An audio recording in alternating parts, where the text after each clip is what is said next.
ఇక సంఘటనా స్థలం దగ్గర నుంచి లేటెస్ట్ అప్డేట్స్ అందించడానికి మా ప్రతినిధి విజయ్ భాస్కర్ అందుబాటులో ఉన్నారు. విజయ్ భాస్కర్, చెప్పండి, ఇప్పటివరకు అధికారులు ఎవరెవరు వచ్చారు, అక్కడ సిచ్యువేషన్ ఏంటి ప్రస్తుతం?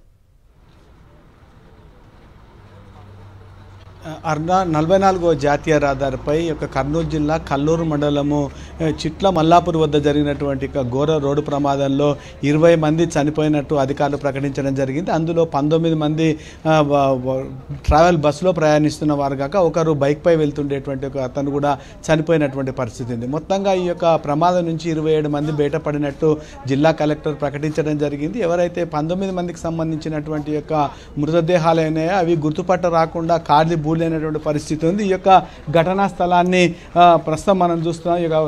మంత్రి జూపల్లి కృష్ణారావు ఇంతకుముందే ఈ ఘటనా స్థలానికి చేరుకొని ఈ ప్రమాదం జరిగినటువంటి స్థల బస్సు ఏదైతుందో దాని వద్ద పరిశీలిస్తుండేటువంటి దృశ్యాలను కూడా మనం ఇక్కడ గమనిస్తున్నాం. మొత్తంగా ఈ ఘోరమైనటువంటి ప్రమాదంలో ఇక్కడ తెలంగాణకు సంబంధించి కానీ ఇటు మహారాష్ట్ర, ఒరిస్సా, బీహారు, ఏపీకి సంబంధించినటువంటి వాళ్ళంతా ఉండేటువంటి నేపథ్యంలో తెలంగాణకు సంబంధించినటువంటి వారు 6 మంది ఉన్నట్టు గుర్తించడం జరిగింది. వారికి ఇప్పటికే సమాచారం ఇచ్చినటువంటి అధికారులు వాళ్ళకు సంబంధించినటువంటి పూర్తి వివరాలు సేకరించి ప్రస్తుతం ఈ బాధిత కుటుంబాలు ఎవరైతే ఉన్నాయో వాళ్ళంతా కూడా కర్నూలు జనరల్ ఆసుపత్రికి రావడం జరిగింది. అక్కడ వచ్చినటువంటి వీళ్ళకి సంబంధించినటువంటి మృతదేహాలకు సంబంధించిన ఏవైతే DNA టెస్టులు ఉన్నాయో అవి చేసిన తర్వాత కుటుంబ సభ్యుల DNA టెస్టులు సరిపోలిన తర్వాత వారికి మృతదేహాలను అందించడం జరుగుతుందని ప్రకటించడం జరిగింది. అయితే ఈ సందర్భంగా ఈ మృతదేహాలకు సంబంధించినటువంటి DNA టెస్టులు రావడానికి ఒక 2 రోజులు పట్టేటువంటి అవకాశం ఉంది. కాబట్టి 2 రోజుల తర్వాతనే వీరికి సంబంధించినటువంటి మృతదేహాలను అప్పగించేటువంటి అవకాశం ఉంటుంది. కాబట్టి వారి కుటుంబ సభ్యులకు కావాల్సినటువంటి అన్ని ఏర్పాట్లు ప్రభుత్వ పరంగా కర్నూలులో ఏర్పాటు చేశామని చెప్పి కలెక్టర్ కూడా ప్రకటించడం జరిగింది. మొత్తంగా ఈ ఘోరమైనటువంటి ప్రమాదం ఏదైతుందో ఈ ప్రమాదము వద్ద మనకు అలంపూర్ ఎమ్మెల్యే విజయుడు, తర్వాత మంత్రి జూపల్లి కృష్ణారావు అన్ని వివరాలు అతను అడిగి తెలుసుకునేటువంటి దృశ్యాలను కూడా మనం ఇక్కడ చూస్తున్నాం. ఇక్కడ మంత్రి జూపల్లి కృష్ణారావు మీడియాతో మాట్లాడుతున్నారు. అసలు ఏముందనేటువంటి దాని విషయం అతను అడిగి తెలుసుకునేటువంటి ప్రయత్నం చేద్దాం.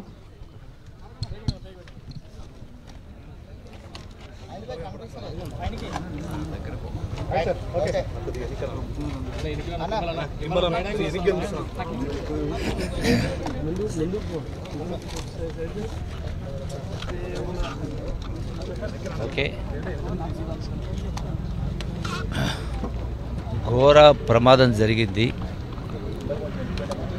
కావేరీ ట్రావెల్స్ ప్రైవేట్ బస్సు ఇందులో ఈ దుర్ఘటనలో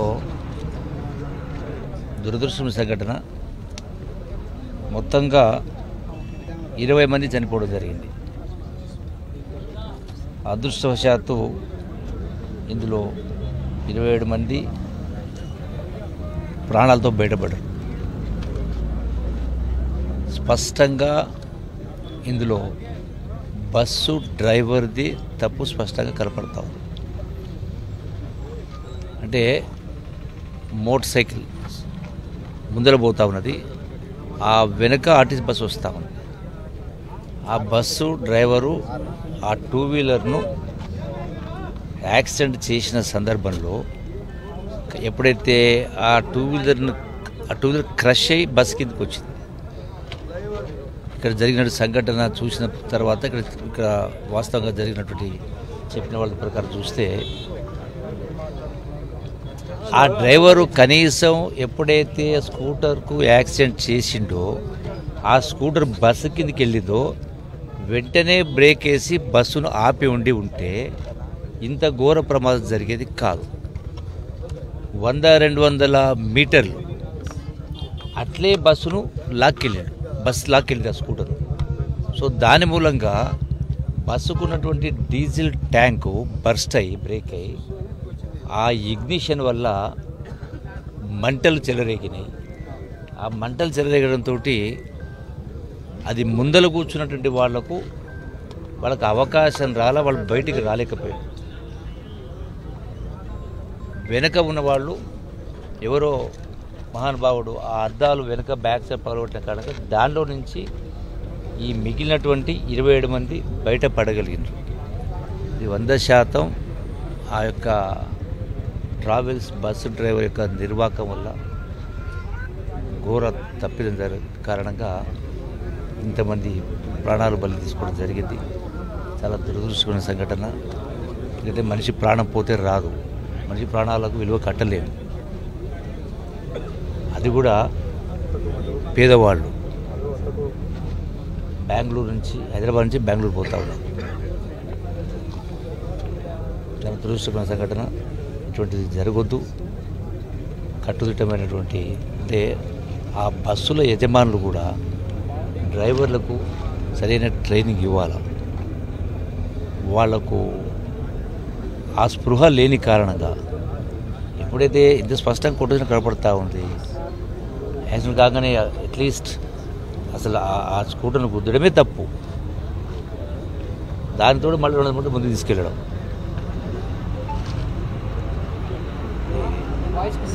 భరించరా అనేటువంటి సంఘటన ఇది సరే.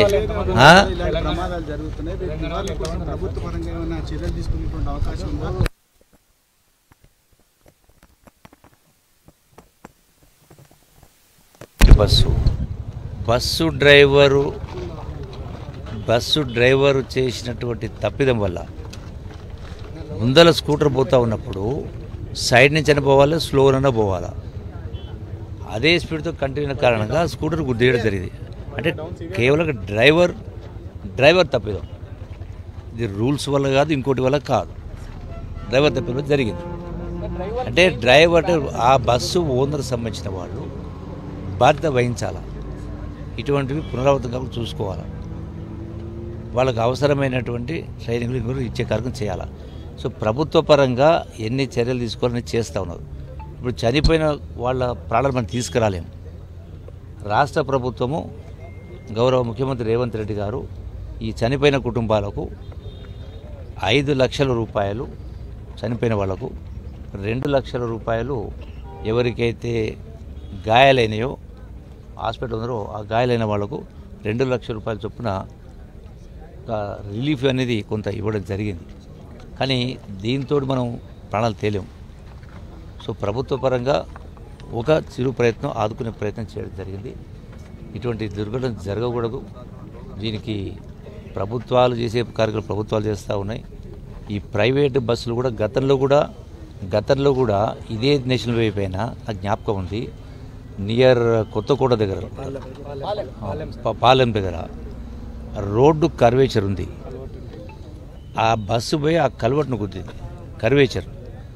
దాంతో డైరెక్ట్గా కింద ఉన్న ట్యాంకే దాన్ని గుద్దుకోవడం, ట్యాంక్ బ్రేక్ పగిలిపోయి ఆ మంటలు వచ్చేసి అప్పుడు ఒక 50 మంది పైన చనిపోయినట్టుగా, 45 మంది దాకా చనిపోవడం జరిగింది. అంటే నిర్లక్ష్యం, ఇది డ్రైవర్ల నిర్లక్ష్యం కారణంగానే ఇటువంటి ప్రమాదాలు జరుగుతూ ఉన్నాయి. సో వీటిపైన ఇటువంటి జరిగిన వాటి మీద ప్రైవేటు వాహనదారుల పైన, బస్సులు, ట్రావెల్స్ పైన కూడా కఠినమైన చర్యలు తీసుకోవడం, నిబంధనలు కూడా పెంచే కార్యక్రమం చేయడం జరుగుతుంది. ప్రభుత్వ పరంగా అడుగుతుంది. తెలంగాణకు సంబంధించి 6 మంది చనిపోవడం జరిగింది, 10 మంది బ్రతికి బయటపడ్డారు. దానిలో కొందరు హాస్పిటల్లో ఉన్నారు, కాకపోతే ప్రాణాపాయం లేదు. సో వాళ్ళను పరామర్శించే కార్యక్రమం, అక్కడ వెళ్ళే కార్యక్రమం. నేషనల్ లెవెల్లో రిజిస్ట్రేషన్స్, బస్ డిజైన్స్ ఇదంతా జరుగుతుంది. పర్మిట్ అంతా నేషనల్ లెవెల్లో ఇస్తున్నారు. స్టేట్స్లో ప్రమాదాలు జరుగుతున్నాయి. ప్రమాదాలు జరగకుండా స్టేట్ గవర్నమెంట్స్ ఎట్లా ఏం చేయాలనుకుంటున్నారు? సో మీకు జరిగిన సంఘటన బట్టి మీకు అర్థమవుతా ఉంది, ఇది రూల్స్ తప్పిదం కాదు. ఇక్కడ రూల్స్ తప్పిదం కాదు, సేమ్ టైం పోతున్నారు. స్పీడు అంటే డ్రైవర్ల యొక్క నిర్లక్ష్యం అన్నప్పుడు, డ్రైవర్లను సెలెక్ట్ చేసుకున్నప్పుడు ఆ యొక్క యజమానులు ఆ జాగ్రత్తలు తీసుకోవాలా. ఇటువంటి జరిగినప్పుడు వాళ్ళపైన భారం కూడా మోపాలి. ఖచ్చితంగా జరిగినప్పుడు ఏ ప్రభుత్వాలకు సంబంధించినటువంటి పరిధిలో వస్తాయో వాళ్ళపైన భారం కూడా మోపాలి. ఇటువంటి జరగకుండా భయం కూడా ఉండాలి. మంత్రి గారు చెప్తున్నటువంటి మొత్తంగా మాత్రము ఈ యొక్క ప్రమాదం చాలా దురదృష్టకరం అని చెప్తున్నారు. ఈ ప్రమాదంలో తెలంగాణకు సంబంధించినటువంటి ఒక 6 మంది చనిపోవడం జరిగింది, మరొక 10 బయటపడ్డారని చెప్తున్నారు. వీరికి ప్రభుత్వ పరంగా 5 లక్షల రూపాయలు పరిహారం కూడా ప్రకటించడం జరిగిందన్నారు. తర్వాత ఎవరైతే ఈ యొక్క ప్రమాదంలో క్షతగాతులుగా ఉన్నారో వాళ్ళకి ప్రభుత్వం తరఫున 2 లక్షల రూపాయలు కూడా ప్రకటించమని చెప్తున్నారు. మొత్తంగా మాత్రం ఇలాంటి ప్రమాదాలు జరగకుండా మరిన్ని కఠినమైనటువంటి చర్యలు కూడా తీసుకుంటామని ఆయన చెప్తున్నారు. విజయభాస్కర్, ఇప్పుడు చేతులు కాలాక ఆకులు పట్టుకున్నట్లుగా ప్రతిసారి ఇలాంటి ఇష్యూ ఏదో జరిగినప్పుడు మాత్రమే ఆర్టీఐ అధికారులు కొరడా జులిపించడం, లేదంటే అప్పుడు చర్యలు తీసుకుంటామని ఇలాంటి సందర్భాల్లో చెప్తూ ఉంటారు. రెగ్యులర్గా తనిఖీలు ఎందుకు చేయరు? లోపం ఎక్కడుంది? ఏదన్నా అంటే ప్రైవేట్ ట్రావెల్స్ వాళ్ళది ప్రాబ్లం ఉంది అంటారు. ప్రైవేట్ ట్రావెల్స్ మీద కఠిన చర్యలు ఎందుకు తీసుకోరు? రైట్, విజువల్స్లో కూడా మనం చూస్తున్నాం. ప్రస్తుతం అక్కడికి అధికారులందరికీ చేరుకొని బాధితులకి ఎక్స్గ్రేషియా ప్రకటించారు. అదేవిధంగా పోస్ట్ మార్టం కూడా అక్కడే నిర్వహించి వచ్చిన DNA టెస్టుల ఫలితాల ఆధారంగా మృతదేహాలను బంధువులకు అప్పగించడం జరుగుతోంది. అయితే హాస్పిటల్లో ఉన్నవారికి కూడా చికిత్స అందిస్తున్నారు. అక్కడ రోదనలు మిన్నంటుతున్నాయి. చూసేవారి హృదయం కకావికలం అయిపోతోంది. అయితే మృతుల్లో చిన్నారులు ఉండడం, ఒక కుటుంబం మొత్తం ఈ మంటల్లో పూర్తిగా దహనం అయిపోవటం అనేది అందరికీ చాలా బాధ కలిగించే అంశంగా కనిపిస్తోంది. ప్రతి ఒక్కరూ ఇలాంటి ఘటనలు జరగకూడదనే కోరుకుంటారు. బట్ లోపం ఎక్కడుంది అంటే ప్రైవేట్ ట్రావెల్స్లో చాలామంది తాగి డ్రైవింగ్ చేయటం, ర్యాష్ డ్రైవింగ్ చేయటం, పోటీలు పెట్టుకొని బస్సులు నడపటం, ఇలాంటి సిచ్యువేషన్స్ ఎక్కువగా కనిపిస్తూ ఉంటాయి. అవే ప్రమాదానికి దారితీస్తూ ఉంటాయి. అలాంటప్పుడు ప్రైవేట్ ట్రావెల్స్ మీద ఎందుకు కొరడా జులిపించరు? ఇటువంటి ఘటనలు జరిగినప్పుడు మాత్రమే ఎందుకు అధికారులు అప్రమత్తం అవుతారు అని ప్రశ్నలు లేవనెత్తుతున్నారు. బాధిత ఘటన చూస్తున్నట్టయితే ప్రస్తుతం మనకి విజువల్స్లో ఆ బస్సు మాడి మసైపోయిన ఘటనలకు చూస్తుంటే కంటికి నిద్ర పట్టని, ఇంకోసారి జర్నీ చేయాలి అంటే ఇలాంటి బస్సుల్లో ప్రయాణం సేఫ్టీయేనా అని ఆలోచించాల్సిన పరిస్థితి మనకి కనిపిస్తోంది. బాధితులకి ఎక్స్గ్రేషియా ఇవ్వడం, కంటి తుడుపు చర్యలు, కానీ ఇలాంటి ఘటనలు జరగకుండా ఎందుకు చర్యలు తీసుకోవట్లేదు? చర్యలు కఠినంగా తీసుకోవాలి అని చెప్పేసి బాధితులు కోరుతున్నారు. ప్రస్తుతం అక్కడి అధికారులు అందరూ అక్కడికి చేరుకున్నారు. పోస్ట్ మార్టం మరోవైపు నిర్వహిస్తున్నారు. మరోవైపు ఆసుపత్రిలో ఉన్న వారందరికీ తక్షణమే వైద్య సేవలు అందేలా అధికారులు చర్యలు తీసుకున్నారు. ఇక బాధిత కుటుంబాలదైతే ఒక్కొక్కరిది ఒక్కొక్క హృదయ విదారకమైన, కొంతమంది కుటుంబ సభ్యులు రోడ్డున పడ్డామని చెప్పేసి వాళ్ళు రోదనలు మిన్నంటుతున్నాయి. కన్న కొడుకుని కోల్పోయి ఒక కుటుంబం, భర్తను కోల్పోయి మరో కుటుంబం, ఒక కుటుంబం అయితే పూర్తిగా ఒక కుటుంబంలో కొడుకే కూతురునిచ్చి పెళ్లి చేసుకున్నారు. అసలు ఇప్పుడు ఆ కుటుంబానికి పెద్ద దిక్కనే వాళ్లే లేకుండా పోయారు. సో ఈ ఉదయం లేవగానే ఇలాంటి సాడ్ వార్త అందరినీ ఒక్కసారిగా దిగ్భ్రాంతికి గురి చేసింది. ఇలాంటి ఘటనలు జరగకూడదని చెప్పేసి ప్రతి ఒక్కరు కోరుకుంటున్నారు. ప్రస్తుతం హాస్పిటల్లో చికిత్స పొందుతున్న వారికి మెరుగైన చికిత్స అందిస్తున్నారు ఆసుపత్రిలో వైద్యులు. బస్సు ప్రమాదంలో గాయపడ్డ వారిని కర్నూలు ప్రభుత్వ ఆసుపత్రికి తరలించారు. హాస్పిటల్కు తీసుకెళ్లిన వారి పరిస్థితి మెరుగ్గా ఉందని, ముగ్గురికి మాత్రం బోన్ ఇంజూరీస్ జరిగినట్లు వైద్యులు తెలిపారు. గాయపడ్డ వారిలో ఒకరికి తలకు, 2 పిల్లలతో పాటు మిగతా వారికి స్వల్ప గాయాలయ్యాయని తెలిపారు. బాధితులు త్వరలోనే కోలుకుంటారని చెప్పారు వైద్యులు. 10 మెంబర్స్ని తీసుకొచ్చారు. మొత్తం 10 మెంబర్స్లో 3 మెంబర్స్కి ఫుట్లో ఉన్న కింద క్యాల్కేనియం బోన్ ఫ్రాక్చర్ సస్పెక్ట్ చేశాం. దాంట్లో 2కి ఫ్రాక్చర్స్ ఉన్నాయి. ఇంకో పేషెంట్ ఎక్స్రేస్కి వెళ్ళారు. మిగతా పోర్షన్స్ అందరికీ ఏమి ఎముకలకి ఇబ్బంది అయితే లేదు. విండోలో నుంచి బయటికి జంప్ చేశారు కదా, అందుకని ఫుట్ దగ్గర మాత్రం బోన్ ఇంజురీ ఉంది. అది హీల్ అవుతుంది. హారిక అనే ఒక పేషెంట్కి హెడ్ ఇంజురీ ఉంది. చిన్నపిల్లలు 2 వచ్చారు. జస్విత అనే పేషెంట్కి రైట్ లెగ్ మీద అబరేషన్ ఉంది. ఇంకో చిన్న పాప అకిరా నందన్ అని చెప్పేసి రైట్ ఫుట్ దగ్గర అబరేషన్స్ ఉన్నాయి. సూర్యకుమార్, సత్యనారాయణ పేషెంట్స్కి ఫుట్ దగ్గర పెయిన్ అండ్ బయట ఎక్స్టర్నల్ ఇంజరీస్ అయితే ఏం లేవు. 3 మెంబర్స్కి మాత్రమే మనకు బోన్ ఇంజరీస్ ఉన్నాయి. వాటికి సంబంధించింది ఎక్స్రేస్ ఇన్వెస్టిగేషన్స్ చేసి క్యాల్కేనియం బోన్ ఫ్రాక్చర్ ఉన్న వాళ్ళందరికీ కూడా స్లాబ్ అంటే మనము సపోర్ట్ ఆర్థోపెడిక్ సపోర్ట్ స్లాబ్ పెట్టేసి అడ్మిట్ చేశాము.